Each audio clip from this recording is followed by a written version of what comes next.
జనాలు పానం బాలేదని దవాఖానకొస్తే, ఆడ సౌలతులు బాలేక మొత్తంగా మన గాచారమే బాలేదని బాధపడే కాడికొచ్చింది పొర్రి. వరంగల్ ఎంజీఎం దవాఖానల సౌలతులు లెక్క అరిగోసలు పడుతురట ఆడికొచ్చినోళ్ళు. అగ జూడుర్రి గంత చిన్న బుజ్జిని దవాఖానకు పట్టుకొస్తే సెలైన్ పెడతందుకు స్టాండ్ లేక అట్లా ఇంటోళ్ళు చేతుల్నే పట్టుకొని నడిచే పరిస్థితి ఉన్నది. ఇట్లా ఒకలిద్దరు కాదు, ఏడ చూసినా దవాఖాన మొత్తం ఇట్లా ఎంబడొచ్చిన ఇంటోల్లో సుట్టాలో స్టాండ్లు కూడా లేక సలైన్ బాటిళ్లను గోడకేలాడ తీసి పట్టుకున్నాడేనట. ఫ్యాన్ లేక ఇంటికాడికెళ్ళి ఛార్జింగ్ ఫ్యాన్లు తెచ్చుకుంటారట పేషెంట్ల ఇంటోళ్ళు. మొన్ననే వీల్ చైర్ లేక ఎక్స్రే తీస్తానికి పట్టుకపోయేది ఉంటే ఇంటోళ్ళుండి పేషెంట్ను ఈపు మీద ఎక్కించుకొని మోసుకపోయిన ముచ్చట చూస్తేమి.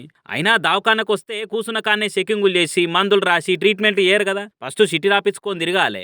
అటెంక ఒక్కో డాక్టర్ ఒక్కో తాను ఉంటే ఆలతానికి పోయి లైన్లు కట్టాలి. వెనక సిరి ఎక్స్రేనో స్కానింగో రక్త పరీక్షలో రాస్తే ఆడికి తిరగాలి. మళ్ళా సిరిక్ చేసుకున్నాక అదో పంచాది. ఇంత తిరుగుడు ఇంత పని పెట్టుకొని ఓ వీల్ చైరు సలైన్ స్టాండ్ల సొంటి సవలతులు ఏవి లేవని ఇరాం లేకుండా ఇసొంటి ముచ్చట రోజుకోటి బయటకు వస్తున్నా విద్యాశాఖ ఎందుకు చర్యలు తీసుకుంటలేదు? ఏం సవలతులు తక్కువనే నడుచుకొని పనితనం చూయించి పబ్లిక్ ఎందుకు తిప్పలు తీరుస్తలేదు అనుకుంటా గట్టిగానే గరం కాబట్టిరు ఈ వీడియోలో సోషల్ మీడియాలో చూసిన జనాలు. దాకొనకొచ్చి పేరెక్కించుకుంటేనే సగం పానం పోయినంత పని అవుతుంటది. మీదికెళ్ళి ఇసొంటి తిప్పలు పెడితే ఇంకింత కింద మీద గారా పబ్లిక్ కూడా. సరే పైసలు ఉన్నోళ్ళు అంటే మల్టీ స్పెషాలిటీ దవాఖాన పోతారు. ఎట్లనే చేసి వెనక సీరు కట్టుకుంటా అనుకునేటోళ్ళు ఉంటే అప్పో సప్పో చేసి ప్రైవేట్ హాస్పిటల్ పోతారు. కానీ అందరు అట్లా ఉండరు కదా. రెక్కాడితే గానీ డొక్కాడనోళ్ళు సచ్చినట్టు సర్కార్ దవాఖానకే కదా వచ్చేది. మరి వాళ్ళ పానాలకు ఇల్వలేదా లేకుంటే అసొంటోళ్ళని పట్టించుకున్నాడు ఏందనా ఈ చిన్న సూపు అని అనుకుంటే ఈ వీడియోలను చూసిన వాళ్ళు మాటల దాడి చేస్తారు సోషల్ మీడియాలో. మరి ఇవన్నీ చూసినందుకన్నా హెల్త్ మంత్రి దామోదర్ రాజనరసింహ సారు దబ్బ దబ్బ పనితనం చూపించే పని మనం ముంగటేసుకుంటాడేమో చూడాలిగా.